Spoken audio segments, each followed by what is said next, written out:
اعوذ باللہ من الشیطان الرجیم بسم اللہ الرحمن الرحیم مثل الجنت التی وعد المتقون، مثال اس جنت کی جس کا وعدہ کیا گیا ہے متقیوں سے، تجری من تحت الانہار، اس کے دامن میں ندیاں بہتی ہوں گی، اکلھا دائم وظلھا، اس کا میوہ بھی ہمیشہ قائم رہنے والا ہوگا، اس کا سایہ بھی ہمیشہ قائم رہنے والا ہوگا۔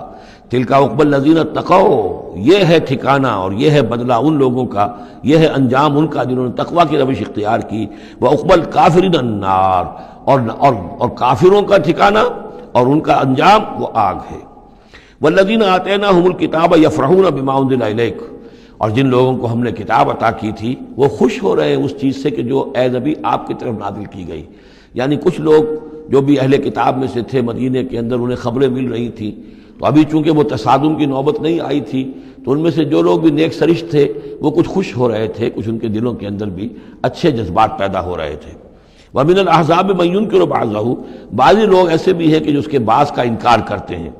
قُلْ إِنَّمَا أُمِرْتُ أَنْ أَعْبُدَ اللَّهَ، کہہ دیجئے مجھے تو حکم ہوا اس کا کہ میں اللہ کی بندگی کروں، وَلَا أُشْرِكَ بِهِ، اور اس کے ساتھ شرک نہ کروں، إِلَيْهِ أَدْعُو، اسی کی طرف میں بلا رہا ہوں، وَإِلَيْهِ مَآبِ، اور اسی کی طرف میرا لوٹنا ہے، اسی کی طرف میرا ٹھکانہ ہے۔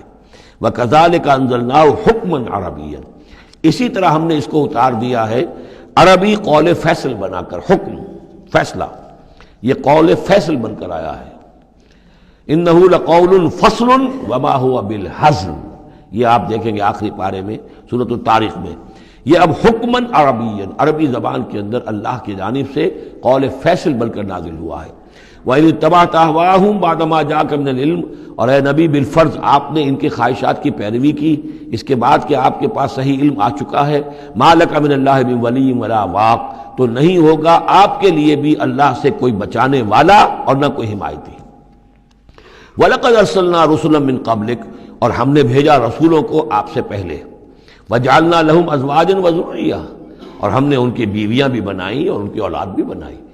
آپ سے پہلے جو بھی رسول آئے ہیں، ظاہر بات ہے کہ وہ اسی طریقے سے عام انسانوں کی طرح ان کی ولادت بھی ہوتی تھی، سوائے حضرت مسیح علیہ السلام کے کہ ان کی ولادت جو ہے وہ بغیر باپ کے ہوئی ہے۔ باقی یہ کہ ان کے پھر اولاد بھی ہوتی تھی، وہ شادیاں بھی کرتے تھے۔ حضرت ابراہیم کی 3 بیویوں سے تو ہم واقف ہیں، ان کی اولادیں ہوئی ہیں۔ وَلَقَدْ أَرْسَلْنَا رُسُلًا مِّن قَبْلِكَ وَجَعَلْنَا لَهُمْ أَزْوَاجًا وَذُرِّيَّةً، ہم نے ان کے لیے بیویاں بھی بنائیں اور ان کی اولادیں بھی۔ وَمَا كَانَ لِرَسُولٍ أَن يَأْتِيَ بِآيَةٍ إِلَّا بِإِذْنِ اللَّهِ، اور کسی رسول کے لیے یہ ممکن نہیں تھا کہ وہ کوئی نشانی لے آتا، کوئی معجزہ دکھاتا، مگر اللہ کے اذن سے، اللہ کے حکم سے۔ لِكُلِّ أَجَلٍ کتاب، ہر ایک وعدہ جو ہے وہ لکھا ہوا ہے، ہر شے معین ہے، ہر ایک کی مہلت جو ہے وہ درج ہے۔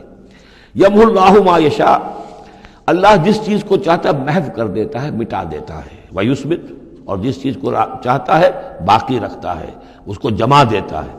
جس چیز کو چاہتا ہے محو کر دیتا ہے، جس چیز کو چاہتا ہے وہ اس کو قائم رکھتا ہے۔ وَعِندَهُ أُمُّ الْكِتَابِ، اور اس کے پاس ہے ام الکتاب، اصل کتاب۔ وَإِنَّهُ لَفِي أُمِّ الْكِتَابِ لَدَيْنَا لَعَلِيٌّ حَكِيمٌ، یہ قرآن بھی اس ام الکتاب کے اندر ہے، لَعَلِيٌّ حَكِيمٌ، اسے آپ لوح محفوظ کہیں، ام الکتاب کہیں، کتاب مکنون کہیں، اصل قرآن وہاں ہے۔ یہ قرآن ہمارے پاس جو ہے یہ اس کی مصدقہ نقول ہیں جو اللہ تعالیٰ نے ہمیں عنایت کر دی ہیں، ورنہ اصل قرآن ام الکتاب، لوح محفوظ۔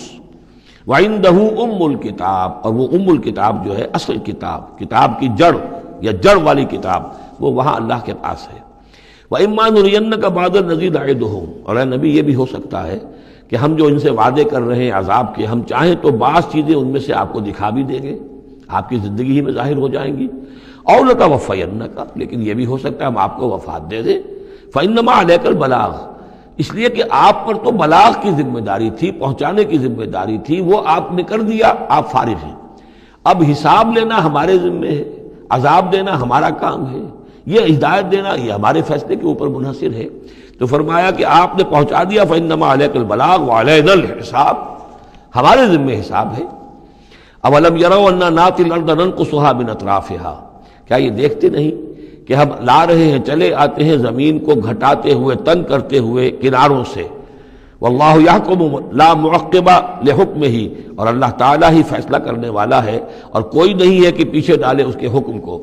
یہ آیت جو ہے کئی دفعہ آئے گی قرآن مجید میں، یہی الفاظ نَاتِ الْأَرْضَ نَنْقُصُهَا مِنْ أَطْرَافِهَا۔ اس کو یوں سمجھیے کہ مکے میں تو یہ جو بھی بھٹی دہکی ہوئی تھی، جو چل رہی تھی، رد و قضا ہو رہی ہے، بیس و رضا ہو رہی ہے، اہل کفر ہیں، اہل ایمان ہیں، ایک طرف محمد رسول اللہ اور ان کے ساتھی ہیں، ایک طرف سرداران قریش ہیں، لیکن یہ کہ آس پاس جو ہے ام القریٰ ومن حولہا، آس پاس جو قبائل ہیں ان میں بھی رفتہ رفتہ یہ دعوت جو ہے نفوذ کر رہی ہے۔ اب بنی غفار ہیں، ابو ذر غفاری ان میں سے آئے، ایمان لے آئے، اب گویا کہ وہ بنی غفار کے اندر اب وہ دعوت پھیل رہی ہے۔ تو نتیجہ یہ کہ ان کو بتایا جا رہا ہے کہ اے قریش تم اپنی جو ہے خیر مناؤ، اس لیے کہ یہ دعوت جو ہے تمہارے ارد گرد پھیل رہی ہے، اور جب یہ دعوت تمہارے ارد گرد پھیلے گی تو گویا کہ تمہارے چاروں طرف سے یہ دعوت تمہارے گرد گھیرا تنگ کرتی ہوئی چلی آ رہی ہے۔ ایک وقت آئے گا کہ تمہارا ارد گرد کا پورا ماحول جو ہے وہ اس دعوت کو قبول کر لے گا، اور تم خود ایک محصور سے ہو کر رہ جاؤ گے، یہ جو اپنے ایک شہر کے اندر بیٹھے ہوئے۔ تو فرمایا اولم یرو، کیا یہ دیکھتے نہیں ہیں، انا ناتی الارض ننقصها من اطرافها، کہ ہم زمین کو لا رہے ہیں کم کرتے ہوئے اس کے چاروں طرف سے، کناروں سے، یعنی گھیراؤ ہو رہا ہے۔ یہ گھیراؤ پھر بہت شدید ہو گیا ہجرت کے بعد، جب حضور صلی اللہ علیہ وسلم نے ان کے جو تجارتی شاہراہوں کو مخدوش بنا دیا، اکنامک بلاکیڈ کیا ان کا۔ دوسرے یہ کہ پھر آپ نے آس پاس کے وہ جو قبائل تھے ان کے ساتھ صلح شروع کر دی، معاہدے کرنے شروع کر دیے۔ تو پہلے یا وہ قبیلے جو ہے قریش کے جو حلیف تھے اب وہ حضور کے حلیف بن گئے، اور یا یہ کہ وہ نیوٹرل ہو گئے کہ ہم نہ تو آپ کا ساتھ دیں گے قریش کے خلاف اور نہ قریش کا ساتھ دیں گے آپ کے خلاف۔ اس سے بھی زون آف انفلوئنس ان کا کم ہوتا جا رہا تھا۔ تو اکنامک بلاکیڈ جو آپ نے کیا، اور دوسرے پولیٹیکل زون آف انفلوئنس جو ان کا کم ہو رہا تھا، اس سے ان کا پولیٹیکل آئسولیشن ہو رہا ہے، یہ بھی گویا کہ زیادہ محسوس ہو گیا ہے ہجرت کے بعد۔ اور یہ منہج انقلاب نبوی نامی کتاب میں میں نے تفصیل سے اس پر بحث کی ہے، اور فلسفہ انقلاب جو ہے، بلکہ کہنا چاہیے فلسفہ سیرت کے اعتبار سے یہ بہت اہم موضوع ہے، بہت کم لوگوں نے اس پر توجہ دی ہے۔ اولم یروا انا ناتی الارض ننقصها من اطرافها واللہ یحکم، اور اللہ ہی فیصلہ کرے گا، بالآخر آخری فیصلہ اسی کی طرف سے ہوگا، لا معقب لحکمہ، کوئی نہیں ہے جو اس کے حکم کو پیچھے ڈال سکے، وہو سریع الحساب، اور وہ حساب لینے میں بھی بہت جلد کرتا ہے، جلدی تیزی ہے حساب لینے میں۔ وقد مکر الذین من قبلہم، اور ان سے پہلے جو تھے انہوں نے بھی بڑی چالیں چلی تھی، بڑی اسکیمیں بنائی تھیں، بڑی سازشیں کی تھیں، بہت کچھ انہوں نے بھی اپنی پلاننگ کی تھی انبیاء اور رسل کی دعوت کو روکنے کے لیے۔ فللہ المکر جمیعا، یہ سارا کا سارا مکر جو ہے اللہ کے اختیار میں ہے، کسی کی چال چل نہیں سکتی جب تک اذن رب نہ ہو، اور گویا کہ اللہ تعالیٰ جو ہے ان کی تمام چالوں کا احاطہ کیے ہوئے محیط ہے۔ یعلم ما تکسب کل نفس، وہ جانتا ہے ہر ذی نفس جو کچھ کماتا ہے، ہر انسان جو کمائی کرتا ہے، ہر جان جو کمائی کرتی ہے وہ اس کے علم میں ہے۔ وَسَيَعْلَمُ الْكُفَّارُ لِمَنْ عُقْبَى الدَّارِ، اور ان قریب معلوم ہو جائے گا ان کافروں کو کہ وہ پچھلا گھر، عاقبت کا گھر کس کے لیے، یعنی اس کی خیر، اس کی بھلائی، اس کا عیش، اس کا آرام کس کے لیے۔ يَقُولُ الَّذِينَ كَفَرُوا لَسْتَ مُرْسَلًا، اور کہتے ہیں یہ لوگ جنہوں نے کفر کیا، اے نبی صلی اللہ علیہ وسلم، لست مرسلا، تم ہرگز رسول نہیں ہو۔ قل کفا باللہ شہید بینی و بینکم، کہہ دیجئے اللہ گواہ کافی ہے میرے اور تمہارے درمیان، وہ جانتا ہے میں اس کا رسول ہوں، اور اس کا جاننا میرے لیے کافی ہے۔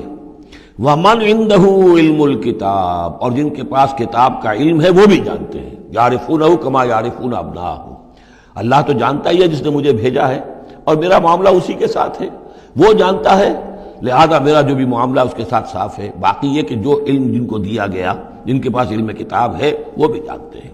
صدق اللہ العظیم۔